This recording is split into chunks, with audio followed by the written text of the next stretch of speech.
आज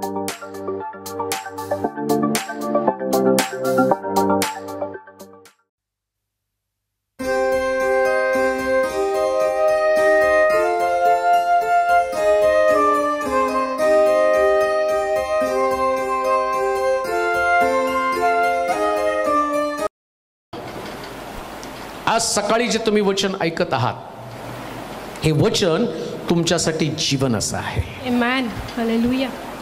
म्हणून शास्त्रात सांगितलं, हे वचन वाचणारे, ऐकणारे आणि पाळणारे ते धन्य. हालेलुया. धन्य आहात जर तुमच्या कानावरती वचन पडेल.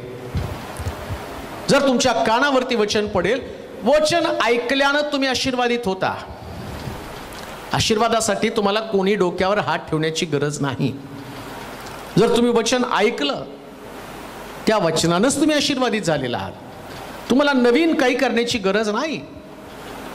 तुम्हाला वचन ऐकल्यावर त्याप्रमाणे तुम्ही चालत राहिला, तुमचं जीवन आशीर्वादित बनतं. पण आज एक रहस्यमय प्रवास, आशीर्वादासाठी असणारं एक सिक्रेट किंवा गुप्त मार्ग, मी असं म्हणेल त्याला. आशीर्वादाकडे जाणारा गुप्त मार्ग. पुष्कळ लोकांना ते म्हणतात की आम्हाला गुप्त मार्ग सांगा. गुप्त मार्ग कशाला माहिती का? लवकर पोचावं आणि कुणाला न दिसता तिथं जावं. आणि आज सकाळी मी ते सांगणार आहे, गुप्त मार्गाने लोकांनी मिळवलेले आशीर्वाद. हालेलुया. आज लोक आशीर्वाद मिळवण्यासाठी पुष्कळ कर्मकांड करत आहेत, दानधर्म करत आहेत, कोणाला डोनेशन देत आहेत, सांगल ते क्रियाकर्म करायला तयार आहेत. आईवडिलांची सेवा, समाजसेवा, इतर सगळी कर्म त्याच्यामध्ये करतात. आणि शेवटी ते म्हणतात, एवढं सगळं करून पण माझ्या हाती काही लागलं नाही, आम्ही गरीब आहोत, आमचं कुठं चुकलं. तुम्हाला तो गुप्त रस्ता, जो आशीर्वादाकडे जाणारा, माहीत नसल्या कारणानं तुम्ही संभ्रमामध्ये सापडता. म्हणून आजचं जर टायटल तुम्हाला द्यायचं असेल तर, आशीर्वादाचा गुप्त रस्ता, सिक्रेट, एक रहस्यमय मार्ग, जिथं तुम्ही आशीर्वाद घेऊन पोहोचणार आहात. आणि तो मार्ग मी तुम्हाला सांगणार आहे. आणि त्याच्यासाठी पवित्र शास्त्रामधले जे असणारे देवाचे संतगण आहेत, जे देवाचे विश्वासणारे लोक आहेत, आणि त्या लोकांकडे मला पाहायचं आहे, कोणत्या रहस्यमय मार्गाने तुम्ही देवाच्या अंतःकरणामध्ये पोहोचणार आहात. आणि देवाच्या अंतःकरणात पोहोचून तुम्ही कशा पद्धतीने आशीर्वाद घेणार आहेत, ते आम्ही पाहणार आहोत. उत्पत्तीचं पुस्तक, त्याचा 26वा अध्याय आणि त्याची 1 पासून 3 पर्यंतची वचनं. उत्पत्तीचं पुस्तक 26वा अध्याय आणि त्याची 1 पासून 3 पर्यंतची वचनं. गरार आणि बैरशेबा येथे इसहाक. गरार आणि बैरशेबा येथे इसहाक. पूर्वी अब्राहमाच्या काळी दुष्काळ पडला होता. तसा दुसरा दुष्काळ आता देशात पडला. तेव्हा इसहाक हा पलिष्ठ्यांचा राजा अबीमेलेक याचकडे गरार येथे गेला. तेव्हा परमेश्वरानं त्यास दर्शन देऊन म्हटले, त्याला दर्शन देऊन म्हटलं, खाली मिस्रात जाऊ नकोस. मी सांगेन त्या देशात राहा. त्या देशात उपरी असा राहा. मी तुझ्या बरोबर असेल आणि तुला आशीर्वादित करेल. कारण हे सर्व देश मी तुला व तुझ्या संततीला देईल. आणि मी तुझा बाप अब्राहम याची वाहिलेली शपथ खरी करेल. सिक्रेट, गुप्त रस्ता. शास्त्रामध्ये ज्या गुप्त रस्त्यानं अब्राम गेला, आता त्याच गुप्त रस्त्यानं इसहाक चाललेला आहे. हालेलुया. आणि बायबल सांगतं, जो आशीर्वाद अब्रामाला दिला, आता तोच आशीर्वाद, म्हणजे त्या गुप्त रस्त्यातलं, सगळेजण जात नाही, एक जण कोणीतरी जाऊन येतो, तो रस्ता बनवतो, आणि मग ज्याला कळतं ना, तो त्या सिक्रेट रस्त्यानं जातो आणि तिथलं गुप्त असणारं धन तो घेऊन येतो. अलीबाबेच्या गुहेमधली संपत्ती.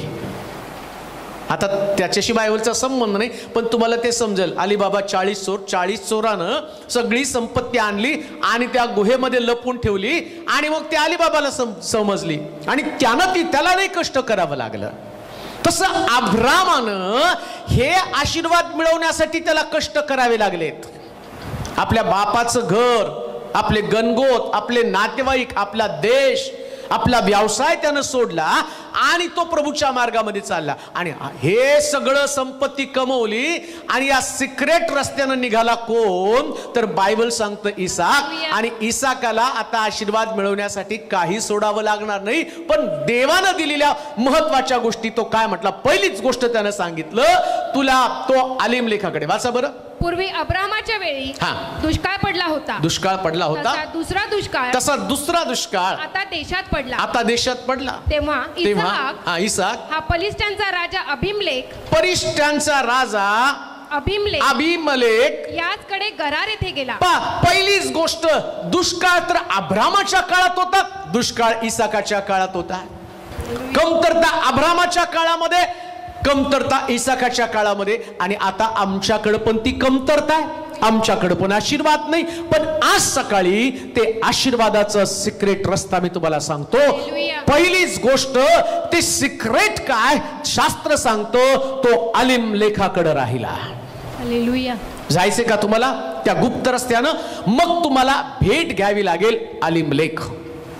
अलीमलेख तुमच्या जीवनामध्ये महत्वाचा आहे आणि तो तिथं आला. अलीमलेखामध्ये, अलीमलेखाकडे तो आला, अबीमेलेखाकडे तो आला आणि अबीमेलेखाकडे तो आल्याबरोबर बायबल सांगतं देव त्याच्याशी बोलला. वाचा वचन. तेव्हा परमेश्वराने त्यास दर्शन देऊन म्हटले, खाली मिस्रात जाऊ नको, मी सांगेन त्या देशात राहा. नाही ते पहिलं वचन. अब्रामाच्या वेळी दुष्काळ पडला होता, तसा दुसरा दुष्काळ आता देशात पडला. तेव्हा इसाक हा पलिष्ठांचा राजा अबीमेलेक याचकडे गरार येथे गेला.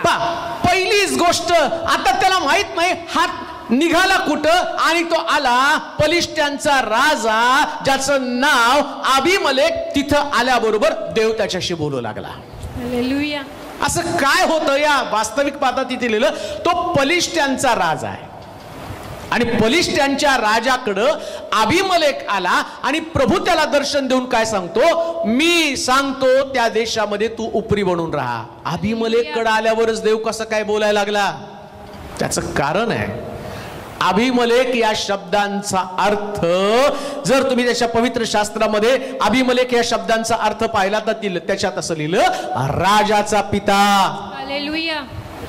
ज्या दिवशी राजाच्या पित्याकडे तुम्ही येताना त्याच दिवशी आणि तुमच्या जीवनामध्ये तुम्ही आशीर्वादाच्या रहस्यमय रस्त्याकडे येता. कोण आहे राजाचा पिता? प्रभू येशू ख्रिस्त राजा आहे आणि यहोवा देव त्याचा पिता आहे. जगातल्या कोणत्या राजाकडे जाऊ नका. आशीर्वादाचा गुप्त रस्ता कोणता? तुमचे प्रश्न तुम्ही कुठल्याही मोठ्या व्यक्तीसमोर मांडू नका, कारण जगात सगळ्यात मोठा व्यक्ती कोण असेल तर आमचा यहोवा देव. आणि त्या बापाकडे आम्ही आल्याबरोबर तिथं सांगितलं जातं की शास्त्र सांगतं देव त्याला म्हटला मी तुला आशीर्वाद देणार आहे. देव आमच्याशी बोलू लागतो. अबीमेलेखाकडे आम्हाला यावंच लागतं प्रियांनो. किती काळ तुम्ही जगामध्ये फिरत राहणार आहे? कोणाकोणासमोर तुमचे प्रश्न मांडणार आहे? कोणाकोणाला तुम्ही मार्गदर्शन घेणार आहात? कुठं जाणार आहात मार्गदर्शनासाठी? कधी तुम्हाला वाटत नाही देवासमोर गुडघे टेकावे, जिवंत देवाला, आणि त्याच्या समोर यावं आणि त्याला आपल्या मनातलं रदगत सांगावं? प्रभू येशू ख्रिस्त जगातला सगळ्यात यशस्वी व्यक्ती ठरण्याचं कारण काय?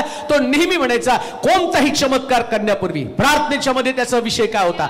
हे पित्या तू माझं नेहमीच ऐकतो म्हणून मी तुझे आभार मानतो. तो म्हणतो आम्ही पाहतो दिवसभर सेवा करून रात्री डोंगरावरती जाऊन पित्या संगती त्याचा सहवास असे. कान देऊ नये का? तुम्हाला जर आणि या जगामध्ये यशस्वी व्हायचं असेल तर यशस्वी होण्यासाठी एकच ताकदवान राजा आहे, राजांचा पिता यहोवा देव त्याचं नाव आहे. आणि जर त्या यहोवा देवाकडे तुम्ही याल तर कान देऊ नये का? तुमचा देव या जगातला सगळ्यात ताकदवान व्यक्ती असल्या कारणानं त्याच्याकडे यश आहे, त्याच्याकडे संपत्ती आहे, त्याच्याकडे ज्ञान आहे, त्याच्याकडे पुरवठा आहे, त्याच्याकडे सगळ्या गोष्टीची विपुलता आहे. आणि म्हणून इकडं तिकडं फिरू नका. जर तुम्हाला या गुप्त रस्त्यानं जायचंय तर पित्याकडे आपली प्रार्थना सादर करा. म्हणून प्रभू येशू ख्रिस्त सुद्धा शिष्य शिष्याला सांगतो आणि तो म्हणतो, शिष्य विचारतात प्रभूची प्रार्थना कशी करावी. त्यानं सुरुवातीला प्रार्थना सांगितली, हे आमच्या स्वर्गातील बापा असं तुम्ही म्हणा आणि आपल्या प्रार्थनेला सुरुवात करा. होय, राजाचा पिता तुमच्याकडे असताना तुम्हाला घाबरण्याचं कारण नाही. रात्री तुम्ही बिछाण्यावरती पडल्यावर राजाच्या पित्याला तुमची प्रार्थना सादर करा, तो त्याचं सैन्य तुमच्या मदतीसाठी पाठवेल. राजाच्या पित्याला प्रार्थना करा. हॉस्पिटलमध्ये आहात का, राजाच्या पित्याला प्रार्थना करा, तो तज्ञातले तज्ञ असणार त्या पवित्र आत्म्याला पाठवेल आणि तुम्हाला रोगमुक्त करून टाकेल. राजाकडची कुमक तुम्ही मागा आणि लक्षात घ्या, राजाच्या पित्याकडे तुम्ही आला तर तुमच्यासाठी आशीर्वाद अडवण्याची ताकद कोणाकडे नाही. बायबल सांगतं इसाक अबीमेलेखाकडे आला. आम्हाला देखील देवाकडे वळणं गरजेचं आहे. आता प्रयत्न थांबवा, कोणाकडे जाऊ नका, कोणाला सांगू नका, निराश पण होऊ नका. अब्राम बाप मेल्यावर सेम दुष्काळ जो अब्रामाच्या काळात दुष्काळ पडला, आता इसाक त्याचा बाप मेल्यावर त्यालाही दुष्काळाची परिस्थिती आली. आणि तुमच्याकडे पण दुष्काळ असेल तर गुप्त रस्त्याकडनं या. आणि तो गुप्त रस्ता कोणता? स्वर्गातल्या देवाला शरण जाणं आणि त्याच्यावरती विसंबून राहणं. काम देऊ का? दुष्काळ म्हणून बरेच लोक म्हणतात आता आर्थिक प्रश्न आले म्हणून प्रार्थना नाही. अहो, हा तर सिक्रेट रस्ता आहे. तुम्ही दुष्काळात सापडला ना, मग तुम्हाला आलिम लेखाकडे यावंच लागणार आहे. दुष्काळात तिथंच बसू नका, तिथंच धडपड करत बसू नका. जर तुमच्या जीवनामध्ये तुम्हाला आशीर्वाद हवाय, समस्येचं उत्तर हवंय, प्रश्नातनं सुटका हवी आहे, तर मग सिक्रेट रस्ता कोणता? जो ख्रिस्तानं, जो ज्या रस्त्यानं अब्राम गेला, ज्या रस्त्यानं इसाक गेला, आता तुम्हाला आणि मला पण त्याच रस्त्याने जायचंय. कान देऊ नाही का? जगातले लोक, आज सकाळी जे लोक हे ऐकत आहेत ना, या सगळ्या लोकांना सिक्रेट रस्ता कळाला. जवळजवळ 900 कोटी लोक जगामध्ये आहेत, पण यातल्या एकाला सुद्धा हा गुप्त रस्ता कळाला नाही. पण देवानं हा रस्ता तुमच्यासाठी प्रगट केला. का? कारण तिकडचे गुप्त आशीर्वाद तुमच्या परिवारामध्ये, तुमच्या व्यक्तिगत जीवनामध्ये. म्हणून तर म्हटलं मी त्याला गुप्त रस्ता का म्हटलं माहितीये का? अहो, 900 कोटी लोक जगामध्ये आहेत आणि एकाला पण तो रस्ता माहित नाही. आणि सकाळी देवानं पहिल्यांदा मला सांगितलं आणि माझ्याकडून तुम्हाला सांगितलं, म्हणजे देवानं त्याचं रहस्य तुम्हाला कळवलेलं आहे.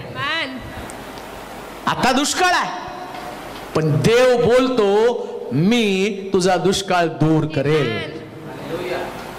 अब्रामाचा देव, इसाकाचा देव, आता तो माझा देव आहे.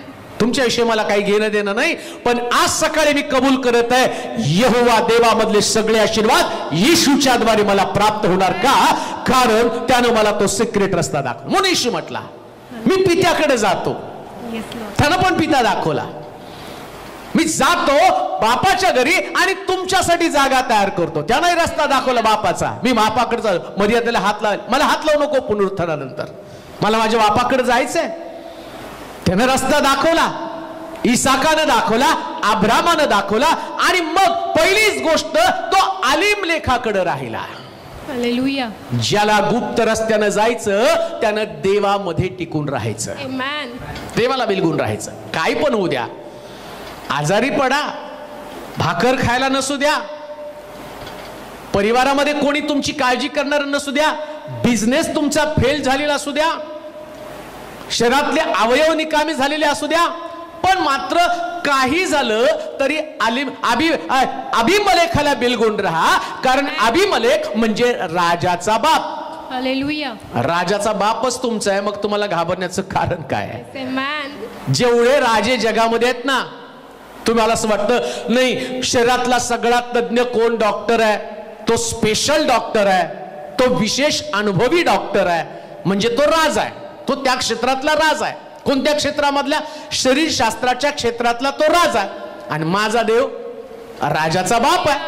म्हणजे सगळं शरीर शास्त्र त्याला माहिती का मातीपासून बनवलं आणि तुमचा प्रत्येक अवयव कसा काम करायचा त्याला ठाऊक आहे. म्हणून आम्ही पाहतो प्रभू येशू ख्रिस्त या पृथ्वी तलावरती असताना आणि आंधळ्याला विचारलं तुला दृष्टी यावी का. तो म्हटला तुला काय पाहिजे. तो आंधळा भरतीमाय म्हणतो प्रभूजी मला दृष्टी यावी. आणि त्याला माहितीये की आता राजा इथे आणि राजाचा बाप स्वर्गामध्ये. आणि त्यावेळेस येशू त्याला म्हणतो जा तुला दृष्टी प्राप्त हो. हे बोलल्याबरोबर जो अवयव त्याला माहिती होतं पिता पुत्र दोघांनी मिळून मला घडवलेलं आहे आणि यांच्याच आज्ञेप्रमाणे मला काम करावं लागणार आहे. मग डॉक्टर काही करू शकला नाही पण राजाच्या बापाने मात्र त्याला दृष्टी दिली. आज सकाळी तुमच्यासाठी एक शुभवर्तमान आहे. तुमचे अवयव जर निकामी होत असतील राजाला काम करू द्या. राजाच्या बापाला काम करू द्या. डॉक्टर राजा असेल तर माझा बाप स्वर्गातला देव हा राजांचा राजा आहे आणि तो तुमच्या शरीराची पुनर्स्थापना करू शकतो. म्हणून एक्साइटेड व्हा उत्तेजित व्हा. आता सगळं काही करण्यासाठी तो समर्थ आहे. तुमचा बिझनेस पण असू द्या घाबरू नका. अहो इयोब भिकारी झाला. देवानं दिलं देवानं नेलं धन्य त्याचं नाव. बायको म्हणते नवऱ्याला सोडून टाक देवाला. तो त्यानं देवाला सोडलं नाही. तो अबीमेलेकाला बिलगून राहिला. हालेलुया. परिणाम काय झाला. राजाचा बाप स्वर्गामध्ये होता. जे गेलं त्यानं दुप्पट परत त्याला दिलं. हालेलुया. काय गेलं त्याचं जे लेखाजोखा 2 लाख गेले का 4 लाख परत मिळतील. म्हणून नाही ओ फार नुकसान झालं. कशाला काळजी करता. हालेलुया. यहोवा देवाला बिलगून राहा. येशूला बिलगून राहा. जे गेलं त्याचं दुप्पट तुम्हाला मिळणार आहे. दुप्पट. हालेलुया. 1 BHK गेलं तर 2 BHK येणार आहे. 4 BHK गेलं तर 8 BHK येणार आहे. कारण अबीमेलेकाला बिलगून जर तुम्ही राहिला तर त्याचं प्रतिफळ तुम्हाला मिळणार आहे. म्हणून हा गुप्त रस्ता कोणता. देवाला चिटकून राहणं. प्रभूला चिटकून राहायचं. काय पण होऊ द्या. हालेलुया. नातेवाईक सोडू देता सोडून जाऊ द्या. बॉसनं कामावरून काढून टाकू द्या. इसाकाला त्याच्या भावानी सोडलं विकलं. त्याने देवाला नाही सोडलं. हालेलुया. आणि देव त्याच्या बरोबर होता म्हणून बायबल सांगतं. राजा म्हणतो नावाला अधिकारी मी सगळे अधिकार तुलाच आहेत. नावाला फक्त मी राजा. तो देवाला बिलगून राहिला. देवाला बिलगून राहा. कोणाला बिलगून राहू नका. कुठल्या आणि पक्षाला बिलगून राहू नका. देवाला बिलगून राहा. दुसरी गोष्ट वाचा काय केलं त्यानं. पूर्वी अब्राहमाच्या वेळी 5 वचन. कारण अब्राहमाने माझा शब्द मानिला. माझा शब्द मानला. माझे सांगणे ऐकले. माझं सांगणं ऐकलं. माझ्या आज्ञा माझे नियम व माझे कायदे पाळले. माझे कायदे का आशीर्वादित झाला. कोणता सिक्रेट रस्ता आहे. कोणता गुप्त रस्ता आहे. जिथं ज्याच्याद्वारे तुम्ही त्या ठिकाणातले आशीर्वाद मिळवू शकता. दुसरं तिसरं कोणतं काही जगामध्ये आम्ही पाहतो आणि मार्ग नाही. एकच मार्ग. जसा अब्रामानं देवाचे कायदे पाळले तुम्ही पण देवाचे कायदे पाळा. जे देवानं कायदे नियम दिलेत ना तेवढेच पाळत राहा. हालेलुया. गुप्त रस्ता सांगू का तुम्हाला सक्सेसफुल व्हायचा. देवाचे नियम पाळणं. कोणतं नियम आहेत. जशी आपल्यावर तशी आपल्या शेजाऱ्यावर प्रीती कर. प्रीती कर. तर तो लोक तुम्हाला माझे शिष्य म्हणतील. का तुम्हाला प्रीती करायची. देव पाहतो तू प्रीती करतेस का. तू प्रीती करतो का. तुम्ही ज्या मापानं द्याल त्याच मापानं देव त्याची प्रीती तुम्हाला देईल. आता प्रीतीतला फरक तुम्हाला सांगतो. माझी कपॅसिटी जी आहे ना मी एखाद्या व्यक्तीवर प्रेम करतो ना तर मला जेवढं पाहिजे तेवढं ठेवून त्याच्यातला काही भाग प्रीती म्हणून मी देतो. अगदी सोप्या भाषेत सांगितलं तर मला जर 20,000 पगार आहे. मंडळीत एखाद्या व्यक्तीला 20,000 पगार आहे. मग तो काय मला 20,000चा ड्रेस नाही घेणार पण त्याचं प्रेम माझ्यावरती आहे. तो काय करेल 20चं ठीक आहे 10% म्हटलं तरी मी 2,000 रुपयाचा ड्रेस पाळक साहेबाला देतो. कारण त्याची ताकद आहे ती. त्याचं प्रेम आहे. नीट आहे का. सिक्रेट रस्ता मी तुम्हाला सांगत आहे. मग ते प्रेम म्हणून तुम्ही त्याच्यासाठी. आता तुम्ही 2,000चा ड्रेस घेतला. देवाची प्रीती किती आहे ना समुद्राची खोली भरू शकते. तुम्हाला 2,000चं म्हणजे याचा अर्थ असा नाही की तुम्ही एक एक्झाम्पल म्हणून तुम्हाला द्यायला लागलो की तुम्ही 2000ची प्रीती करता, पण तुमचा बाप त्याचं असणारी संपत्ती, गुप्त रस्त्यातलं रहस्य मी तुम्हाला सांगत आहे, जे तुमचं प्रेम तुम्हाला लोकांना द्यायचं आणि देवाचं दुप्पट प्रेम त्याच्या मोबदल्यात, ज्या प्रेमाची खोली उंची कोणी मोजू शकत नाही, एवढं प्रेम तुमच्या परिवारासाठी, तुमच्या कुटुंबासाठी देव देणार आहे. हालेलुया.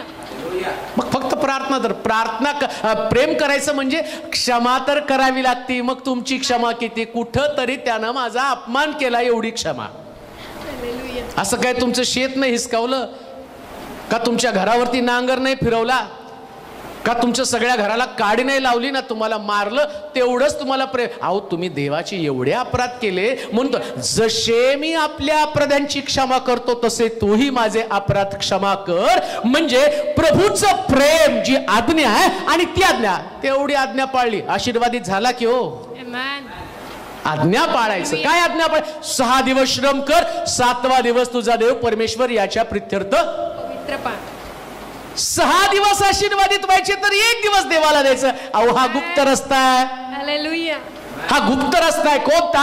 1 दिवस देवाच्या घरामध्ये जायचं आणि 1 दिवस गेल्यावर वर्षाचे 365 म्हणजे आठवड्यातला 1 दिवस जर तुम्ही प्रभूच्या घरात, 6 दिवस प्रभू तुमचे आशीर्वादित करतो. हा आशीर्वादाचा रहस्यमय मार्ग कोणता? परमेश्वराच्या घराकडे जाणं. तो म्हणला माझ्या आज्ञेमध्ये तो राहिला. आमेन. तुमचं उत्पन्न आणि ते तुमचं उत्पन्न तुम्ही समृद्ध व्हावं. बरेच लोक म्हणतात आमचा पगार महिना अखेर लवकर येते. आम्हाला कशी काय येते? सगळ्याची महिनाअखेरलाच यायला पाहिजे. पण काही लोक म्हणतात आमची महिनाअखेर 10 तारखेपासूनच सुरू होते. म्हणजे 10 तारखेपासून आम्ही उपसाउपशी करायला सुरुवात करतो. आम्हाला इकडून तिकडून काढावं लागतं. महिनाअखेर म्हणजे 25च्या पुढे यायला पाहिजे. मग काही लोकांची महिनाअखेर 10-15 तारखेला सुरू होते. त्याचं कारण काय? बायबल सांगतं, तू आपल्या उत्पन्नाचा 10वा भाग दे, 90 भाग दे, तुझे आशीर्वादित करेल. मलाकीच्या पुस्तकामध्ये सांगितलं तुझा हंगाम कधी खुंटणार नाही. म्हणून गुप्त रस्ता कोणता आहे? देवाची आज्ञा पालन करणं. देवाच्या आज्ञेचं पालन करा. गुप्त रस्त्यातनं तुम्ही जगातल्या लोकांना माहित नाही. काही लोकांना ते माहित नाही सिक्रेट. काही लोक त्याच्यातच अडकून पडलेले आहेत. अब्राम आणि का आशीर्वादित झाला? कोणत्या गुप्त रस्त्यानं? त्यानं देवाची आज्ञा पाळली. मिस्रामध्ये जाऊ नको. हालेलुया.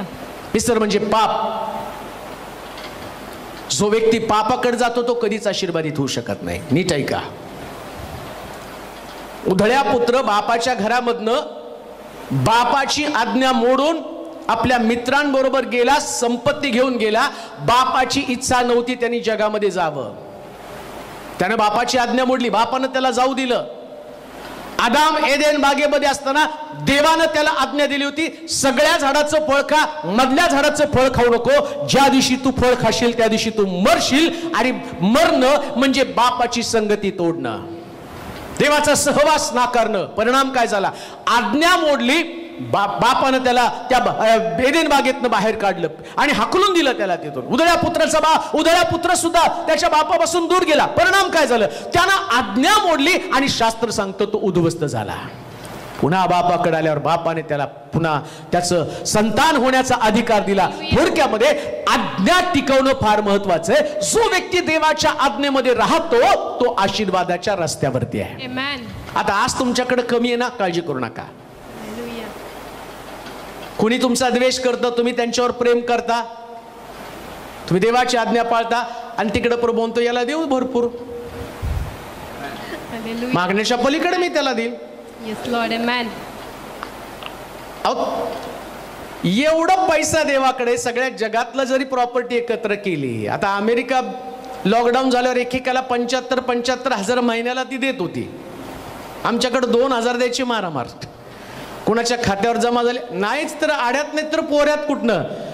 आणि आमच्या बापाकडे पोऱ्यात एवढं आहे की त्याचं द्यायचं कसं? मग तो काय करतो? निवड करतो, कोणाला द्यावं. आता 800 लोकांपैकी जर समजा आज सकाळी मी म्हणतो देवा मी तुझ्या आज्ञेचं पालन करेल आणि देवाकडे एवढी संपत्ती आहे आणि मग त्याला प्रश्न पडतो याला सगळं द्यावं, म्हणून त्याला मी म्हटलं हा आशीर्वादाचा सिक्रेट रस्ता आहे. माझ्या बापाकडे राहण्यासाठी पुष्कळ जागा आहेत, नसत्या तर मी तुम्हाला सांगितलं असतं. 800 कोटी लोकांसाठी देवाकडे आशीर्वाद आहेत. हालेलुया. पण प्रॉब्लेम काय माहिती का, या 800 कोटीतल्या जर समजा आज सकाळी काही लाख लोक देवाची आज्ञा पालन करत असतील, तर थोडक्यामध्ये सांगायचं देवाकडं आज सकाळी 900 कोटी भाकरी आहेत. हालेलुया. माझ्या पित्याकडे सगळ्यांसाठी जागा आहे म्हटलं म्हणजे 900 कोटी लोकांसाठी सगळं आहे. त्याची मेडिकल फॅसिलिटी, इलेक्ट्रिसिटी, पाण्याचं बिल, लाईटचं बिल, पगार पाणी सगळं त्याच्याकडे. एवढं आता झालं समजा त्याच्यामध्ये काही लाख लोक देवाची आज्ञा पाळत आहे. आता देवाला एवढं सगळं दर महिन्याला द्यायचंय, त्याच्याकडे तर रोज नवीन स्टॉक येतो, कारण तो स्वतःच मालक आहे. बायबल सांगतो तो क्रिएटर आहे, रोज निर्माण करतो. शास्त्र सांगतो तो आपली मूठ उघडतो, त्याची दया रोज नवीन होती. म्हणजे देवाला रोज नवीन नवीन करायला आवडतं. अहो जगामध्ये लसी सुद्धा या कोरोनावरच्या रोज नवीन नवीन तयार करत आहे. मग ते नवीन करतात, सगळ्यांचा बाप तो सगळं नवीन करत असतो, त्याला नवीन करायला आवडतं. मग देवाला वाटतं हे जुने आशीर्वाद सगळे कोणाला वाटावे. 800 कोटी काही लोकांमध्ये वाटायचे, तर प्रत्येकाच्या वाटेला किती येतील तेवढे आशीर्वाद आज सकाळी प्रभू तुमच्यामध्ये देईल. का? कारण तुम्ही देवाच्या आज्ञेचं पालन करत आहात. हालेलुया. मित्र आनंदी आहे. कोणी पाळो अथवा न पाळो, मला मात्र गुप्त रस्ता कळाला, त्यामुळे मी देवाचं वचन पाळणार म्हणजे पाळणारच. का? अब्राम आशीर्वादी झाला. आता इसाक. दुसरी गोष्ट वाचूया त्याच्यामध्ये, कारण 1 ते 3. पूर्वी अब्रामाच्या वेळी दुष्काळ पडला होता. दुष्काळ पडला होता. तसा दुसरा दुष्काळ आता देशात पडला. तेव्हा इसाहाक हा पलिष्ठांचा राजा अबीमेलेक याचकडे गरार येथे गेला. आता दुसरी गोष्ट, नुसतं अबीमेलेकाकडे राहून चालणार नाही, तुम्हाला गरारामध्ये जावं लागेल. आमेन. सिक्रेट रस्ता कोणता? अबीमेलेकाकडे. नाव काय? Abimelech, Abimelech, Abimelech, Abimelech. आता याच्या डोक्यात सारखं काय? अबीमेलेकाकडे जायचंय. तसं सकाळी उठल्याबरोबर तुम्हाला काय? परमेश्वर, देव, देव, अबीमेलेक, देवांचा राजा, देवाचा राजा, राजाचा बाप, राजाचा बाप. उठल्यापासून रात्री झोपेपर्यंत एकच तुमच्या डोक्यामध्ये, मला देवाबरोबर राहायचं, देवाबरोबर चालायचं, देव माझी गरज आहे, माझा श्वास प्रभू आहे, माझं जीवन प्रभू आहे, माझं स्वभाव प्रभू आहे, माझं एकंदरीत वर्तनक्रम प्रभू आहे. सगळीकडे प्रभू प्रभू प्रभू प्रभू, डोक्यात तेच आहे. बरं, नुसतंच तेवढं करून चालेल का? शास्त्र सांगतं अबीमेलेकाचं नाव घेऊन गराराकडे जावं लागतं. आता गरार म्हणजे काय माहिती का? वर्तुळाचं ठिकाण. हालेलुया. दुसऱ्या भाषेमध्ये तुम्हाला देवाभोवतीच फिरावं लागतं. वर्तुळ म्हणजे देवाभोवती फिरत राहणं. कुठेही गेलं तरी सगळीकडे देवच. हालेलुया. कामाला गेला तरी, कामाच्या ठिकाणी गेलं तरी वर्तुळ कोण? देव. दवाखान्यात गेला तर देव, नातेवाईकांमध्ये गेला तर देव, मित्रांमध्ये गेला तर देव. प्रॉब्लेम काय होतं माहिती का? बऱ्याच वेळा म्हणतात मुलगा पूर्वी चांगला होता, आता त्याची वाट वाकडी झाली. म्हणजे वर्तुळाच्या बाहेर गेला. वर्तुळात राहणारा व्यक्ती तिथंच फिरत राहतो. हालेलुया. तो देवामध्ये आल्यावर देवाच्या गोष्टी, बाहेर गेल्यावर बाहेरच्या गोष्टी जर तुम्ही कराल तर तुम्ही चुकीच्या वाटेने चाललेला आहात. तुमची वाट वक्र झालेली आहे. तुम्ही सिक्रेट रस्त्यानं चाललेला नाहीत, तुम्ही वाकड्या रस्त्यानं चाललेला आहात. आणि जो वाकड्या रस्त्याने जातो तो कधीच आशीर्वादित होत नाही. म्हणून बऱ्याच लोकांचे डायलॉग आहेत, मी सरळाशी सरळ, वाकड्याशी वाकडा आहे.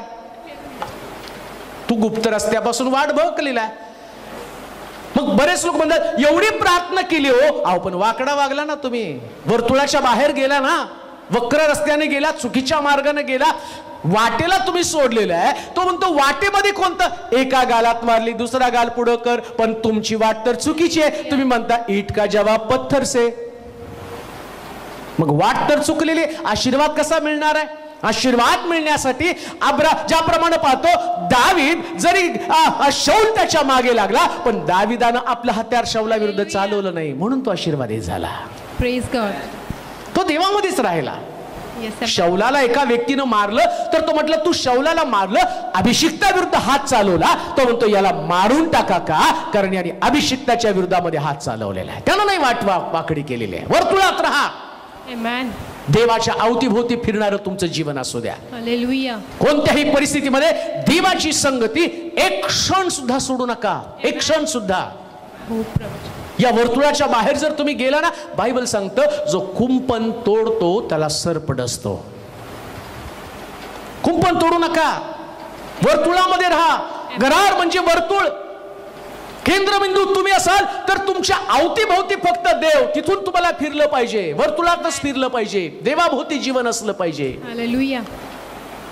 सगळे शिष्य येशूला सोडून जात असताना ते सांगितले, प्रभूजी ते शिष्य आपल्याला सोडून गेले. येशू त्यांना काय म्हटलं माहिती का, तुम्हाला जायचं असेल तर तुम्ही पण जा. पेत्र काय म्हणतो, तुम्हाला सोडून जाऊ तरी कुठं, तुम्ही तर आमचं वर्तुळ आहे.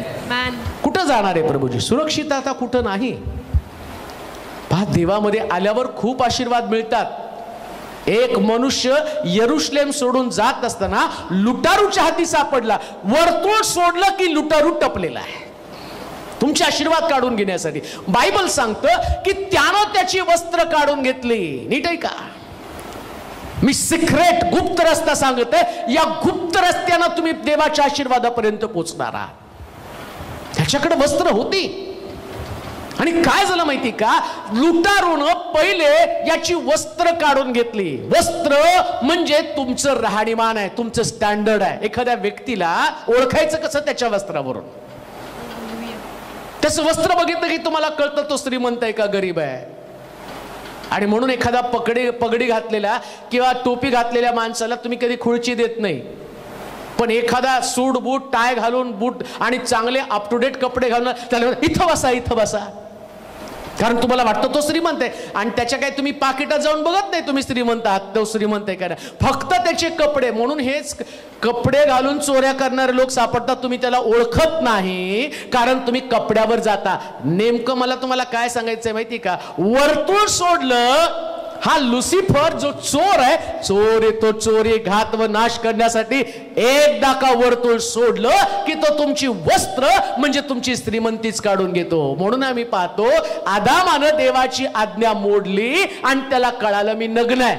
मग याच्या अगोदर तो नग्न नव्हता का, अचानक कुठनं त्याच्यात नग्नता आली. एवढे दिवस किती वर्ष देवाच्या बागेमध्ये राहिला माहित नाही, आणि रोज त्याच्याकडं आणि पाहिल्यावर काय ती वस्त्र, समजा देवानं त्याला वस्त्र दिली होती, मग जर त्याच्याकडे वस्त्र होती तर त्यानं देवाची आज्ञा मोडली, देवाचा सहवास सोडला, याच्यामुळे त्याची वस्त्र गेली, तो नग्न झाला. हेच मला तुम्हाला सांगायचंय, वर्तुळ सोडलं की तुमची ऐश्वर्याची वस्त्र, तुमच्यातली उत्साहाची वस्त्र, धार्मिकतेची वस्त्र काढली जातात आणि तुम्ही नग्न बनला जाता. म्हणून लक्षात घ्या, वर्तुळ सोडू नका, देवाभोवती फिरत राहा.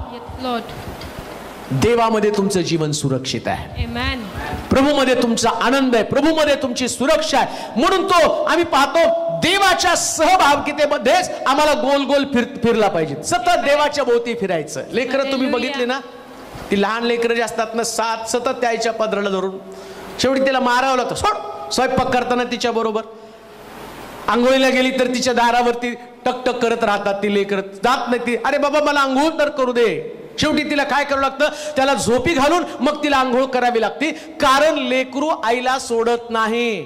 आम्ही देखील देवाला सोडू नये प्रियांनो. त्या आईला त्याचं राग येत नाही. तिला काय वाटतं माहिती का, माझ्या लेकराला मी आतमध्ये ती बाथरूम मध्ये असली ना आंघोळ करत तरी तिचं मन सारखं असतं, नाही मला त्याला पटकन उरकलं पाहिजे. ती आता स्वतःसाठी नाही, त्या लेकराचं प्रेम, देव पण तुमच्यासाठी असा अस्वस्थ झाला पाहिजे.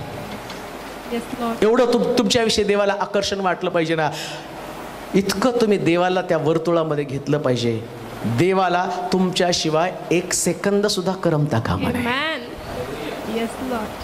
अस्वस्थ झाला पाहिजे प्रभू. तुम्ही झोपला तरी देवाला तुम्हाला स्वप्नामध्ये येऊन दर्शन द्यायला पाहिजे. तसं घडलंय पवित्र शास्त्रामध्ये. दानियाला, माझ्या परमप्रिय मुला, त्याला देव स्वप्नामध्ये दर्शन देत होता, म्हणजे तो झोपल्यावर देवाला करमत नव्हतं, तो स्वप्नामध्ये त्याची भेट घेत होता. एवढं वर्तुळाभोवती फिरलं पाहिजे. देवाला झोप येत नाही, इस्रायलाच्या रक्षकाला झोप लागत नाही, डुलकी पण घेत नाही. मग देव जागा असतो, आणि देव जागा आहे तर देवाला बोलायचं असतं कुणाशी तरी. देव तुमच्या आणि माझ्यासारखाच आहे, मला पण तुमच्याशी बोला वाटतं, तसं देवाला पण बोलावीशी वाटतं. मग देव कोणाची निवड करतो, जे त्याच्या भोवती फिरतात, त्याच्या भोवती फिरतात, देव त्यांच्याशी बोलत असतो. आणि मग बायबल सांगतं राजाला स्वप्न पडलं, राजा स्वप्न विसरून गेला आणि राजा म्हणतो जो कोणी माझं स्वप्न आणि स्वप्नाचा अर्थ सांगेल अशा व्यक्तीचा मी शोध घेत आहे. यातल्या त्याच्या राज्यातल्या ना मांत्रिकाला ना तांत्रिकाला ना ज्योतिषाला ना कोणत्या ज्ञानी व्यक्तीला स्वप्न आणि स्वप्नाचा अर्थ सांगणं ही दुर्घट गोष्ट जमली नाही, परंतु आशीर्वादाचा गुप्त रस्ता या दानिएलला माहिती होता. आणि दानिएल त्या ठिकाणामध्ये म्हणत आहे माझ्यासाठी प्रार्थना करा. त्यानं त्याच्या सोबत्यांना सांगितलं, दानिएल प्रार्थना करू लागला आणि बायबल सांगतं या रस्त्यानं दानिएल तिथं पोहोचला आणि राजाला त्याचं स्वप्न आणि स्वप्नाचा अर्थ सांगितला. हे कुठून आलं? दानिएल देवाभोवती फिरत होता. तुम्ही आणि मी देवाभोवती फिरत राहावं आणि देवाला आपलंसं करावं. देवापासून लांब जर गेला ना, आम्हाला बोलायला खूप बरं वाटतं. नाही, पूर्वी मी फार प्रार्थना करतो तो, आता कारण सांगताना याच्यामुळं झालं त्याच्यामुळं झालं. हे आमच्या घरातले बरोबर नाही, माझी बायको बरोबर नाही, माझा मुलगा बरोबर नाही. मुलगा दारू पितो म्हणून मी देवाकडं आता मी चर्चला जायचं बंद केलं. का? माझा मुलगा दारू पितो. माझा मुलगा दारू पितो म्हणून मी सेवा करत नाही. जेवण सोडलं. मुलगा दारू पितो म्हणून जेवण सोडलं. मुलगा दारू पितो म्हणून कामाला जायचं सोडलं. देवाला जायचं सोडणं एकदम सोपं आहे. असं गृहीत धरतो आम्ही, नाही गेलं तर देव काय? देव आहे तो. हालेलुया. न जाता थांबून जगून दाखवा. देवाला न ओळखता जीवन जगून दाखवा. मी चॅलेंज आहे माझं. आज सगळे लोक जे मला दम आणि अथकपणे प्रार्थना करण्यासाठी फोन लावतात ना, त्यांना माझं एकच सांगणं आहे, देवाला बिलगून राहा. तुमच्या जीवनात संकट कधीच येणार नाही. त्याच्या भोवतीच फिरत राहा. तिसरी गोष्ट वाचूया परत. उत्पत्तीचं पुस्तक 28 अध्याय 1 पासून 3 पर्यंतची वचनं.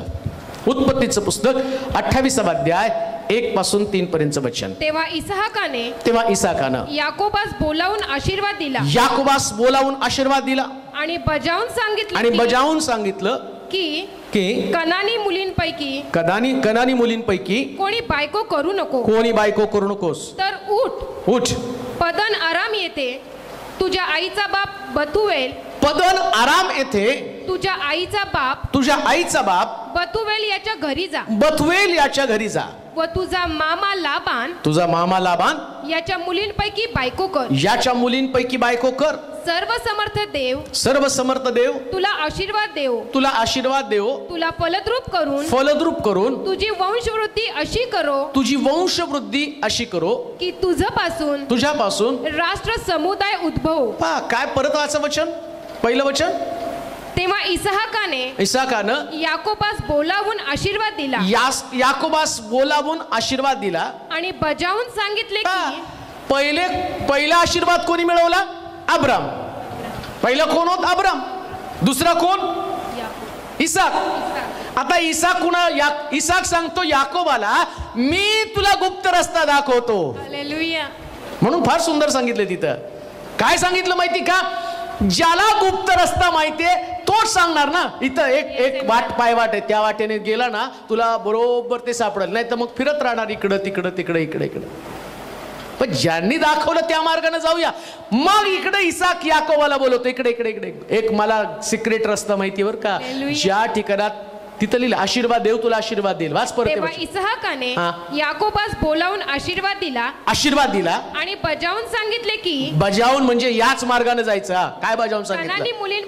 कनानी मुलींपैकी कोणी बायको करू नकोस. तर उठ पदन आराम येते तुझ्या आईचा बाप बतुवेल याच्या घरी जा. आता हा राहिला गरारामध्ये. कोण? इसाक राहिला गरारामध्ये. आणि तो आता याकोबाला काय सांगतो माहिती का? तुला कुठे जाऊन राहावं लागेल? तर तुला पदन आराम येथे राहावं लागेल. गरार म्हणजे वर्तुळ. आता देवानं परत अजून एक सिक्रेट जागा तयार केली. तो देव आहे ते तेच ठेवत नाही तर मग आम्ही पण धोपट मार्गाने गेलो असतो. लक्षात घ्या, हायवे जो असतो ना तो लांबून नेतो आम्हाला आणि त्या मार्गाने तुम्हाला तेच दिसणार आहे. सिक्रेट रस्त्यानं गेल्यावर तुम्हाला वेगळं वेगळं काहीतरी दिसणार आहे. आता इकडं इसाकाला दाखवलं, आता देवानं आणखीन पुढचा टप्पा त्याच्यासाठी दाखवला, सिक्रेट रस्त्याचा पुढचा टप्पा. आणि तो टप्पा कोणता, तर तो म्हटला पदन आराम. वाच बरं. तर उठ पदन आराम येथे तुझ्या आईचा बाप बथुएल याच्या घरी जा. आता तो म्हटला तू गरारामध्ये मी राहिलो, तिथं मी आशीर्वादित झालो, पण तुला आशीर्वादित होण्यासाठी पदन आराम इथं जावं लागेल. पदन आरामात गेल्याशिवाय तू आशीर्वादित होऊ शकणार नाही. तुझा आशीर्वाद कोणता, तुला बायको, त्याला बायको हा आशीर्वाद आहे, लक्षात घ्या. त्याचा लग्नाचा आशीर्वाद आहे. म्हणजे काय, बायकोसाठी तुम्हाला पदन आरामात नाही. काय तुमच्या जीवनात कमी आहे, आशीर्वाद म्हणजे जी गोष्ट तुमच्या जीवनात कमी आहे त्याला आशीर्वाद. लहान लेकरं आई वडिलांचा आशीर्वाद घेण्यासाठी येतात, म्हणजे ते काय परीक्षेला निघल्यावर म्हणतात आमच्या आशीर्वाद दे, आशीर्वाद दे. कशासाठी, पेपर चांगला जावा. मग एवढे पाया पडून पेपर मध्ये नाही ना, लिहितच येत नाही काय, म्हणजे आशीर्वाद नाही मिळाला, काहीतरी कमतरता आहे. त्याच्यासाठी तुम्हाला ती कमतरता दूर करावी म्हणून आशीर्वादाची गरज आहे. आता इथं याकोबाच्या जीवनामध्ये त्याची पत्नी नाहीये, त्याला पत्नी हा आशीर्वाद पाहिजे. तुमच्या जीवनामध्ये ज्ञान पाहिजे, नोकरी पाहिजे, यशस्वी व्यवसाय पाहिजे, आरोग्य तुमच्यामध्ये पाहिजे, लेकरांचं भविष्य पाहिजे, घराचा आशीर्वाद पाहिजे. कोणता आशीर्वाद पाहिजे, तो आशीर्वाद मिळवण्यासाठी तो इसाक त्याला काय सांगतो, याकोबाला काय सांगतो, पदन आराम इथे जा. पदन आराम म्हणजे मोजण्याचं ठिकाण. आशीर्वाद मिळवायचा तर तुम्हाला पहिल्यांदा स्वतःला मोजावं लागेल. काय मोजायचंय, मी देवाला किती देतो, ज्या मापानं तुम्ही द्याल त्या मापानं तुम्हाला दिलं जाईल. मी देवाला किती दिलं, किती वेळ माझा देवाला दिला, किती विश्वास मी प्रभूवरती टाकला, किती समर्पित जीवन मी जगलो, किती त्याग, किती सहनशीलता माझ्यामध्ये आहे, किती देवाचं वचन मी पाळलं, किती शुद्ध पवित्र जीवन मी जगलो, देवानं सांगितलेल्या किती आज्ञांचं पालन मी केलं, किती प्रभूच्या आज्ञा मी मोडल्या, किती प्रभूच्या आज्ञा मी पाळल्या. स्वतःचं मोजमाप केलं पाहिजे. काल माझ्यामध्ये किती विश्वास होता, आज माझ्यामध्ये किती विश्वास आहे. काल माझ्यामध्ये जो आवेश होता, आज माझ्यामध्ये तो आवेश आहे का. काल मी प्रभूची सेवा केली, आज माझी प्रभूची सेवा वाढली का कमी झाली. वर्षामध्ये किती आत्मे देवाकडे आणले, किती मी प्रभूसाठी काम केलं, किती मी प्रभूमध्ये टिकून राहिलो, किती माझा विश्वास मी सोडून टाकला, किती वेळा मी प्रार्थनेसाठी उठलो, किती वेळा मी प्रार्थनेकडे दुर्लक्ष केलं, किती देवाचं वचन माझ्याकडे आलं, त्यानं मला जागं केलं. प्रत्येक गोष्टीचं मोजणं तुम्हाला करावं लागणार आहे. पदन आराम म्हणजे तुम्हाला स्वतःला मोजणं. जर तुम्ही स्वतःला मोजलं नाही तर तुम्ही आशीर्वादित होऊ शकणार नाही. लक्षात घ्या, रोज तुम्हाला स्वतःची मोजदाद करावी लागणार आहे. आमेन. काय पूर्वी तुम्ही प्रार्थना करताना तुमच्या आता प्रार्थना कमी आहेत का. एकेकाळी देवाविषयीचा तुमचा आवेश आज तुमच्यामध्ये तेवढ्याच मोठ्या प्रमाणामध्ये आवेश आहे का, हाही मोठा प्रश्न आहे. कधी कधी प्रभूविषयीचा आवेश व्यक्ती सापेक्ष बदलला जातो. कधी कधी चर्च मधल्या लोक तुम्हाला डिस्टर्ब करतील, म्हणजे तुम्ही देवाकडे पाहत नाही, लोकांकडे पाहता, फॅमिली मधल्या लोकांकडे पाहता, तुमच्या घरातल्या परिस्थितीकडे तुम्ही पाहता, म्हणजे तुम्ही देवाकडे कधी पाहिलंच नाही. पौल म्हणतो ख्रिस्ताच्या प्रीतीपासून मला कोण विभक्त करेल. त्याला माहितीये प्रौढतेपर्यंत जाण्याचा नेटानं प्रयत्न करा. पौल 3 स्वर्गापर्यंत जातो, त्यानं त्याची धार्मिकता मिळवलेली, वाढवलेली आहे. तुमची धार्मिकता पण तुम्हाला वाढवता आली पाहिजे. किती वाढलेला आत्मिक जीवनामध्ये, किती मॅच्युअर्ड ख्रिश्चन व्यक्ती तुम्ही बनलेला आहात, किती विश्वासणारा स्ट्रॉंग तुम्ही बनलेला आहात. तुमच्याकडे तो बळकट विश्वास आहे का. तुम्ही तर थोडे थोडे प्रश्न आल्यावर देवाला प्रश्न करता, प्रभू का संकट आहे. मग तुमचं योवाकडे लक्ष जात नाही का. लेकरं मेली, संपत्ती गेली, अंगावरती फोड आले, तो त्याने एक स्टँडर्ड तुम्हाला दिलं, मोजमाप. मग तुम्ही योवाकडे गेला. मग योवासारखे तुमच्यावर संकट आले, अजून एक स्टँडर्ड तुमच्या समोर त्यांनी प्रस्थापित केलं. कोणतं, प्रभू येशू ख्रिस्त. दाढीचे केस उपटले, 500 लोक त्याच्या तोंडावरती थुंकले आणि निर्दोष असताना त्याच्यावरती दोष लावले. त्या स्टँडर्ड पर्यंत तुम्हाला पोहोचता आलं पाहिजे. मग तुमची परीक्षा होती. तुम्ही म्हणता नाही आम्हाला खूप संकटातनं जावं लागतं. एक स्टँडर्ड त्यांनी स्थापित केलं. शद्रक, मेशक, अबेदनगो भट्टीमध्ये टाकले. तुम्हाला भट्टीत पडावं लागेल, प्रभू भट्टीतनं तुम्हाला बाहेर काढतो. मोजायचे मी कुठपर्यंत आहे. हालेलुया. ख्रिस्तानं एकदा 39 फटके खाल्ले. पौल म्हणतो मी 3दा 39 फटक्यांचा मार सहन केला. परत तुम्हाला स्टँडर्ड मेंटेन करावं लागतं. मोजायचंय मी किती सहन केलं, किती माझ्यामध्ये सहनशीलता आहे. पदन आराम म्हणजे मोजण्याचं ठिकाण. तुम्हाला स्वतःला मोजावं लागेल मी किती दिवस व्यर्थ घालवले. हालेलुया. देवामध्ये येऊन काही लोक म्हणतात 20 वर्ष झालं प्रभूमध्ये. किती वर्षाचा आहे? 60 वर्षाचा. आणि 40 वर्ष, 20 वर्षात देवाकडनं खूप काही मागायचं. 20 वर्ष झालं प्रभू मी तुझ्यामध्ये टिकून आहे. अरे 40 वर्ष स्वतःसाठी जगलास की. आज 10 वर्ष झाले प्रभूमध्ये मी आहे. किती वर्षाचा आहे? 40 वर्षाचा आहे. 30 वर्ष तर जगासाठी घालवली ना. मोज ना. 30 वर्षात मी तुला काही शासन केलं नाही, दंड दिला नाही. 30 वर्ष तुला जसं पाहिजे हे तरुणा तुझ्या तारुण्यातल्या दिवसामध्ये तुला तुझा अंतःकरण उल्हास देव तसं तू आणि ते अहो तुम्ही तुमचं मोजा, मग देवाचं मोजा. आणि या 30 वर्षात देवानं तुम्हाला जीवन तरीही दिलं. हालेलुया. नाश केला नाही. मोजा म्हणजे तुम्हाला समजेल नेमकं तुम्ही किती कृतज्ञ आहात आणि तुम्ही किती कृतज्ञ आहात. किती वर्ष प्रभूमध्ये चालला आणि देवानं आज जर तुम्ही 20 वर्ष 10 वर्ष प्रभूमध्ये आहात ना, तुमचे जे लोक प्रभूमध्ये नाहीत त्यांचं आरोग्य तुमचं आरोग्य तपासा. ते मोजा, तुम्हाला कळेल देवानं तुम्हाला किती सुरक्षित ठेवलेलं आहे. पदन आराम. हालेलुया. तिथं तुम्ही मोजता, स्वतःची तपासणी करता. पदन आराम या ठिकाणामध्ये तिथं जा म्हटले. पहिली याच्या आम्ही पाहतो याच्या याकोबाचे आशीर्वाद मिळवण्याचा गुप्त रस्त्याचा पहिला टप्पा कोणता? पदन आराम. दुसरी गोष्ट वाचूया. तेव्हा इसहाक याकोबास बोलावून आशीर्वाद दिला आणि बजावून सांगितलं की कनानी मुलींपैकी कोणी बायको करू नको. कनानी पैकी कोणी बायको करू नकोस. तर उठ पदन आराम येते. पदन आराम येते. तुझ्या आईचा बाप बतुएल. आता दुसरी गोष्ट, नुसतं पदन आरामात जाऊन बसायचं नाही. काही लोक नुसतं पदन आरामात जाऊन बसतात, ते मोजत बसतात. खूप त्याग केला, खूप आमक केलं, खूप सेवा केली, खूप केलं म्हणतात. काही लोकांचं पाळकासाठी एवढं केलं. अरे तुला कोणी पाळकासाठी करायला सांगितलं? देवासाठी करायचं. चर्चसाठी एवढं केलं. चर्च आता मला चर्च तुला काही देणार नाही, पाळक तुला काही देणार नाही, देणार देव. म्हणून काउंट करताना देवाचं तुमचंच अंतर मोजायचं बस. काय होतं माहिती का? पाळका बरोबरच अंतर मोजलं तर पूर्वी खूप जवळ होतो, आता त्यांनी मला दूर केलं. अरे देवाच्या जवळ राहायला पाहिजे. म्हणून तर पुढचा टप्पा त्यांनी सांगितला, बतुएल याच्याकडे तुझा. पदन आराम म्हणजे मोजलं. आणि तुम्हाला जे मोजायचं ते सोडलं, तुम्ही दुसरंच मोजत बसलेला आहे. काय मोजलं? याच्या बरोबरचे संबंध, त्याच्या माणसाबरोबर तुमचे संबंध कोणा संगतीच नीट राहू शकत नाही. ती माणसं आहेत. न बदलणारा फक्त देव आहे. हालेलुया.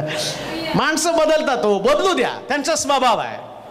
देव कधी बदलत नाही ना.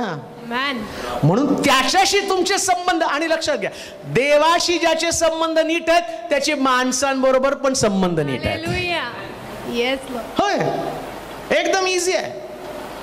देवाशी संबंध नीट, माणसाशी संबंध नीट. देवाशी संबंध बिघडले की माणसाशी बिघडतात.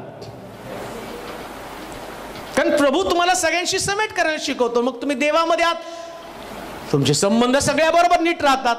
ही मोजदाद आहे. देवाबरोबर आहे का माझे संबंध नीट? देवाबरोबर संबंध नीट आहे, सगळ्यांशी संबंध नीट आहे.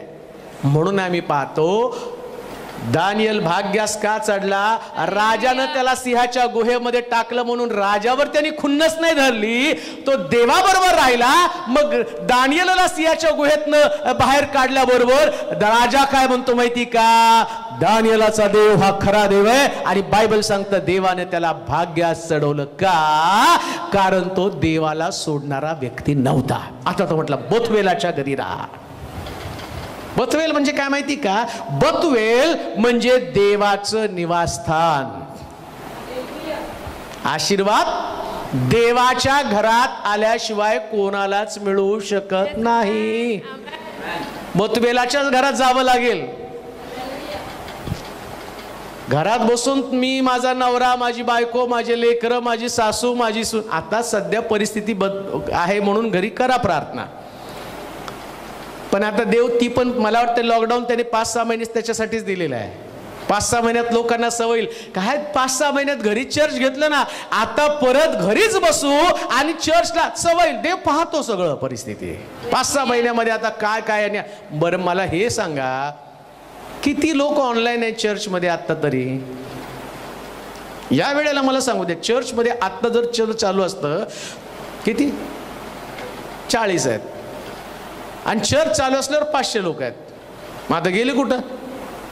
म्हणजे बरेच लोक सोयीप्रमाणे यूट्यूब, अंघोळ धुणं, नाश्ता पाणी चहा सगळं झाल्यावरती मग नंतर यूट्यूबला बघणारच आहे, मग फेसबुकला बघणारच आहे. म्हणून देव म्हटला, बाबा तसं करून चालणार नाही, बथुवेलाच्या घराकडे यावं लागणार आहे. प्रार्थना करा, बथुवेलाचं घर लवकर उघडावं, परत देवाच्या घरामध्ये जाऊन आशीर्वाद घेऊन जावं. बायबल सांगतं, सुंदर नामे दरवाजाजवळ लंगडा भिकारी बसलेला असताना पेत्र प्रार्थनेच्या वेळी आणि देवाच्या मंदिराकडे जात असताना त्या लंगड्या भिकाऱ्याला म्हटला, उठ येशूच्या नावानं चालू लाग. बायबल सांगतं तो मंदिरामध्ये उड्या मारत चालू लागला. हे देवाच्या घरातले आशीर्वाद आहे. मी म्हणतो त्या दिवशी जर लोक त्या परमेश्वराच्या घराकडे गेले नसते, लंगडा तसाच बसून राहिला असता, तो कधी चालू शकला नसता. कान देऊ नये का? परमेश्वराच्या घरामध्ये जे चालत नाही ते चालायला सुरुवात होती. आणि लक्षात घ्या, जे बंद आहे ते चालू होणार. जे परमेश्वराच्या घरामध्ये जे बंद आहे ते चालू होणार बथुवेलाच्या घरामध्ये. आणि म्हणून शास्त्र सांगतं, आशीर्वादाचा गुप्त रस्ता कोणता? कान देऊ नये का? जे लोक बिझनेस करतात तो आशीर्वादाचा रस्ता नाही, आणि तो प्रार्थनेचा वेळ, तो देवाच्या मंदिराचा वेळ जे बिझनेस मध्ये करतात आणि खर्च करतात ते सक्सेसफुल नाहीत. सक्सेसफुल लोक ते आहेत जे देवाच्या घरामध्ये आहेत, जे परमेश्वराच्या घरामध्ये आहेत, जे देवाची उपासना करत आहेत. आणि म्हणून मी पाहतो, दावीद देवाच्या घराचं महत्व त्याला माहिती होतं. तो म्हटला, राजा असताना सुद्धा ते मला म्हणाले परमेश्वराच्या घराकडे जाऊ, माझ्या मनाला मोठा आनंद झाला. दावीद यशस्वी का झाला? कारण त्याला देवाच्या घराचं महत्व होतं. बायबल सांगतं त्याची प्रार्थना कोणती होती? तो म्हटला, मी परमेश्वराकडे एक वरदान मागितलं, ते हे की त्याच्या मंदिरात माझी वस्ती व्हावी. बायबल सांगतं दाविदाच्या घराला संबंधानं म्हटलं, दाविदाच्या कुळातनं आणि इशियाचा मुलगा दावीद आणि याच्याच कुळातनं ख्रिस्ताचा जन्म झाला, ज्याचं राजपद कायम स्थापित करण्यात आलं. एवढे राजे होऊन गेले पण एकही यशस्वी राजा नाही ज्यानं ख्रिस्तानं ज्याच्या कुळात जन्म घ्यावा, आणि तो एकच व्यक्ती तो दावीद, कारण त्याला देवाच्या घराचं महत्व होतं. आज सकाळी देवासाठी तुम्ही फार मौल्यवान व्यक्ती आहात, जे लोक आज देवाचं वचन ऐकत आहेत. हे चर्चच आहे. आज तुम्ही ते ऐकत आहात, लाईव्ह ऐकत आहात ना, हे चर्च आहे. ज्यांनी आज मिस केलं त्यांनी फार मोठा आत्ताच्या मोमेंटला तो संदेश मिस केला. आता तुम्ही संध्याकाळी खालती शिळी भाकर असेल, हालेलुया, हे खाऊन बसले, याने स्वीकारलं, यांचा आशीर्वाद ऑपरेट व्हायला सुरुवात झाली. जे जे तुम्ही ऐकत आहात तुमचे आशीर्वाद ऑपरेट व्हायला सुरुवात झाले. 900 कोटी लोकांमध्ये जे लाईव्ह दिसतात ना, आता जे तुम्ही थांबलेले आहात, एक्साइट व्हा, स्वीकारा देवाचे आशीर्वाद. बोथवेलाच्या घरामध्ये राहा. तो म्हटला तिथं तो आशीर्वाद येत होणार आहे. आमेन. एकच वचन वाचूया, अजून काय सांगितलं? तेव्हा इसहाकाने याकोबास बोलावून आशीर्वाद दिला आणि बजावून सांगितलं की कनानी मुलींपैकी कोणी बायको करू नको, कोणी बायको करू नकोस, तर उठ पदन आराम येते तुझ्या आईचा बाप बथुवेल याच्या घरी जा व तुझा मामा लाबान. आता अजून त्यानं सांगितलं बथुवेलाच्या घरात नुसतं जायचं नाही, तर त्याच्या घरामध्ये लाबान नावाचा एक मनुष्य असणार आहे. त्या बथुवेलाचा मुलगा. तर उठ, पदन आराम येथे तुझ्या आईचा बाप बथुएल, आईचा बाप बथुएल म्हणजे मामा, याच्या घरी जा, याच्या घरी जा, व तुझा मामा लाबान, तुझा मामा लाबान याच्या मुलींपैकी बायको, याच्या मुलींपैकी अनेक मुली आहेत त्याच्या, मला त्याच्याकडे जायचं नाही. आता या बथुएलाच्या मुली, लाबानाची ज्या मुली आहेत त्या मुलींपैकी एक बायको. हा दुसरा टॉपिक राहील, परत कधी तो आला, चान्स आला तर आपण त्याच्याविषयी चर्चा करू. पण आज जे मुख्य भाग आहे, जो सिक्रेट रस्ता आहे, सिक्रेट रस्ता काय सांगितलं पहिल्यांदा? पदन आराम, पहिला टप्पा, पहिला चौक लागेल तुला पदन आराम. खाना खुना सांगितलं गुप्त रस्त्यात, तिथे गेला ना एक पिंपळाचं झाड आहे, त्याच्या पुढं अजून थोडस 1-2 कोस तू गेला ना, मग तिथं तुला एक विहीर लागेल. मग विहिरीच्या अजून थोडस पुढे गेला ना, तिथे एक शिळा आहे. तसं मी तुम्हाला हा गुप्त रस्ता सांगतो. पहिलं गेला पदन आराम, पदन आराम म्हणजे मोजण्याचं ठिकाण. मग नंतर सांगितलं बथुएल याचं घर, बथुएल म्हणजे देवाचं घर आहे.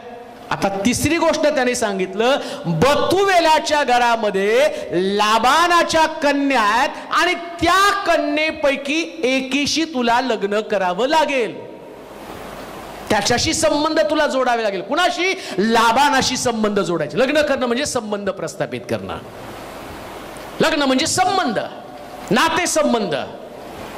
आता लाबान म्हणजे काय माहिती का? लाबान म्हणजे शुद्धता. लाबान म्हणजे पांढरा, आणि पांढरा कलर रंग जो आहे ना, तो शुद्धतेचं, शांतीचं दर्शक आहे. नुसतं देवाच्या घरामध्ये जाऊन तुला उपयोग नाही. 2 गोष्टी तुला पाळाव्या लागतील. एक, तुझं जीवन शुद्ध, विचार शुद्ध असले पाहिजे, तुझं हृदय शुद्ध असलं पाहिजे, तुझी नाते पण शुद्ध असले पाहिजे. नाते पण शुद्ध असू द्या. म्हणून काही लोक म्हणतात एवढं कावेबाज असेल असं कळलं नाही, आणि काही लोक म्हणतात अंतःकरण लय काळ आहे, हो तोंड गोरे अंतःकरण काळ आहे म्हणतात. उलट म्हणजे कुठंतरी भेसळ आहे, कुठंतरी नाते संबंधामध्ये बिघाड आहे. पण देवाच्या लोकांना आशीर्वाद पाहिजे, नाती शुद्ध असली पाहिजे. ख्रिस्तानं किती नातं शुद्ध ठेवलं.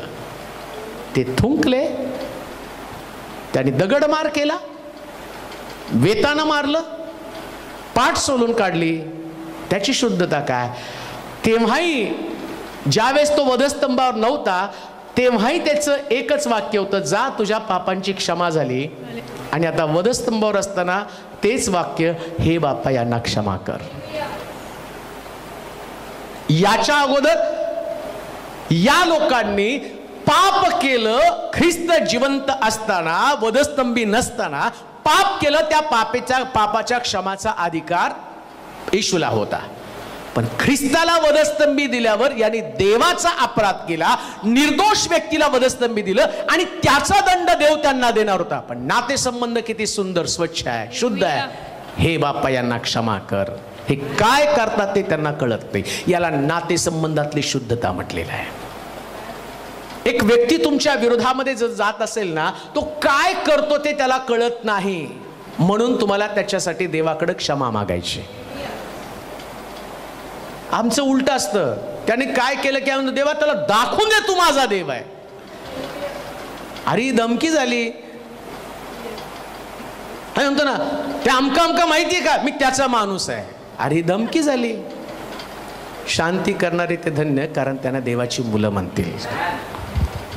देवाच्या लोकांचं वैशिष्ट्यच आहे शुद्धता, नातेसंबंध. अंधार आणि उजेड यांचा कधी मिलाप होऊ शकत नाही. ख्रिस्ताची बलियाराशी एक वाक्यता कधी होऊ शकत नाही. शुद्ध विचार, शुद्ध जीवन, शुद्ध नातेसंबंध आणि शुद्ध उपासना. उपासना पण शुद्ध. परमेश्वराच्या गिरीवरती कोण चढेल? ज्याचे हात शुद्ध. लक्षात घ्या, व्यसन करणाऱ्या व्यक्तीनं देवानं त्याला वाद्य वाजवण्याचा अधिकार दिलेला नाही. व्यभिचारी व्यक्ती त्यानं देवाची सेवा करू नये. शुद्धता. मला त्याच्यात भरपूर सांगता येईल, पण मला तिथं जायचं नाही, कारण वेळेच्या अभावी मला ते थांबवावं लागेल. आशीर्वादित व्हायचं, प्रथम तुम्हाला शुद्ध व्हावं लागणार आहे. प्रथम तुम्हाला शुद्ध व्हावं लागणार आहे. शुद्ध रस्ता आणि गुप्त रस्ता कोणता? हा गुप्त रस्ता, हाच गुप्त रस्ता कोणता? शास्त्र सांगतं लाबानाची कन्या बायको करून घे. लाबान म्हणजे पांढरा, शुद्धता, पावित्र्याशी तुमचा संबंध असू द्या. तुमची जुळणी किंवा तुमचं नाते संबंध पावित्र्याबरोबर असणं गरजेचं आहे. देवाच्या घरात जाताना पवित्रता असं. पवित्रता म्हणजे नेमकं काय? कपड्यानं पवित्र बनता का? पवित्रता म्हणजे ती हृदयाशी संबंधित आहे. म्हणून दान अर्पण करण्यापूर्वी वेदीकडे जाण्याच्या अगोदर पहिल्यांदा आपल्या भावाशी समेट कर, मगच वेदीवर दान टाक. देव कळाला ना.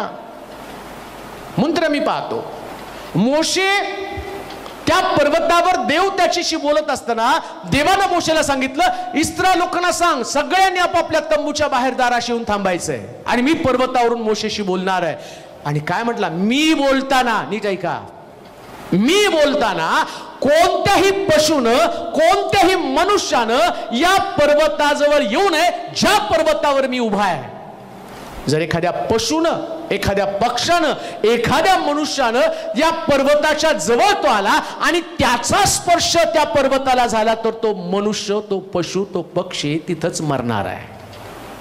देव एवढा शुद्ध आहे हो. पण आज आम्ही पाहतो पुष्कळ लोकांनी देवाला खिशात ठेवलेले आहे. मग देव कसा आशीर्वाद त्यांना देईल हेच तर मी तुम्हाला सांगत आहे. गुप्त रस्ता कोणता आहे माहिती का? ज्याला जगात यशस्वी व्हायचंय. योसेफ सर्वोच्च पदावरती का चढला? बायबल सांगतं तो त्या ठिकाणामध्ये त्या असणाऱ्या त्याच्या धन्याच्या पत्नीशी व्यवहार करण्याच्या अगोदर, व्यभिचार करण्याच्या अगोदर वस्त्र टाकून तो पळाला. तो म्हटला हे पाप न माझ्या हातून घडो. दाविदानं ते पाप केलं म्हणून दाविदाच्या बाबतीमध्ये देवानं त्याला सांगितलं व्यभिचार केला, खून केला, तलवार चालवली, आता तलवार तुझं घर सोडणार नाही. मंदिर बांधायचं होतं, देव म्हटलं मंदिर बांधू देणार नाही. का? कारण दाविदामध्ये असणाऱ्या नको असणाऱ्या गोष्टी प्रभूला त्या पटल्या नाही. म्हणून एवढा यशस्वी राजा शेवटी अपयशी ठरला, अयशस्वी ठरला. तो म्हणतो मंदिर बांधण्याची इच्छा माझी होती पण आता माझा पुत्र शलमोन मंदिर बांधेल. देवाचे प्रिय लोक, गुप्त रस्त्यानं जा ज्या ठिकाणामध्ये प्रभू तुम्हाला आशीर्वाद देणार आहे. आज तुमचं जीवन जर तुम्ही देवाच्या वचनावर हुकूम नीट कराल तर माझा विश्वास आहे येणाऱ्या दिवसामध्ये एवढे आशीर्वाद तुमच्याकडे असेल. आम्ही पाहिलं इथं अब्राम होता, अब्रामानंतर इसाक होता, इसाकानंतर याकोब होता, आता याकोबानंतर पवित्र शास्त्रात तुमचं आणि माझं नाव असलं पाहिजे. का? कारण ह्या गुप्त रस्त्याचा मार्ग आम्हाला आणि समजलेला आहे. म्हणून आम्ही कुठेही असलो ना, सोलापूरमध्ये विचार करताना लोकांनी म्हटलं पाहिजे अरे जसं ते शेर्पा तेनसिंग आणि एव्हरेस्ट शिखर चढताना म्हणतात त्याचं मार्गदर्शन घ्यायला पाहिजे, तसं आशीर्वादाचा गुप्त रस्ता जाणण्यासाठी लोकांनी म्हटलं पाहिजे या सोलापूर शहरामध्ये आमकी बहीण आहे, आमका भाऊ आहे, हा मला गुप्त रस्ता दाखवेल. कारण आज सकाळी प्रभूने तो गुप्त रस्ता तुम्हाला दाखवलाय. देवा तुम्हाला आशीर्वादित करू. आपण प्रार्थना करू. सर्वसमर्थ आमच्या जिवंत देवा, तुझे आभार मानतो, तुझी स्तुती करतो. आशीर्वादाचा गुप्त रस्ता तो आम्हाला दाखवला. जे रहस्य, जे सिक्रेट तुझ्या वचनामध्ये आहे ते जगात कोणत्याच गोष्टीमध्ये नाही. जे जे लोक तुझं वचन ऐकत आहे अशा सगळ्या लोकांना या गुप्त रस्त्यानं घेऊन जा. जे ऐकू शकले नाहीत त्यांना त्याचं गांभीर्य समजू दे. तुझ्या मंदिराचं द्वार उघडलं जाऊ दे प्रभू.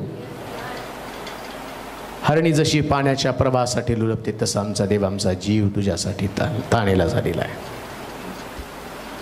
आम्हाला तुझी गरज आहे. 6 महिने तुझे लोक तुझ्या घरापासून दूर आहेत, आशीर्वादापासून दूर आहेत. जर तुझं घर चालू असतं तर आज कित्येक त्यांना नोकऱ्या असत्या, नोकऱ्या गेल्यात कित्येक लोकांच्या. जर तुझ्या घराकडे आज आम्ही आलो असतो तर आमचे कितीतरी प्रश्न सुटले असते. तरी लोक घरामध्ये बसून त्यांचं लक्ष तुझ्याकडे लागलेलं आहे. परंतु आज बथुएल देवाचं घर देवाचं निवासस्थान आमच्यासाठी महत्वाचं आहे. ऐकणाऱ्या प्रत्येकानं आपल्या घरीच देवाचं निवासस्थान बनवलेलं आहे. त्यांच्या प्रार्थना चालू आहेत, परंतु मंदिराचा दरवाजा उघडल्यावर हे सगळी घरं एकत्र येऊन इथे एक देवाची उपासकांचा महल तयार होते. प्रभूजी, जे ऐकत आहे त्या सगळ्यांचे प्रश्न समस्या सुटल्या जाऊ दे. कोणतेही आशीर्वाद त्यांच्यापासून दूर राहू दे नकोस. ख्रिस्तामध्ये त्यांचं जीवन सुरक्षित कर. आभार मानतो, तुझी स्तुती करतो तुझ्या वचनाबद्दल. जो सिद्धांत, जे डॉक्ट्रिन तो मला समजावून सांगत आहे, ते प्रतिदिवशी त्याच्यामध्ये चालण्यासाठी तो मला सहाय्य पुरवते. येशूच्या नावात ही प्रार्थना विनवणी केली म्हणून तो ऐक.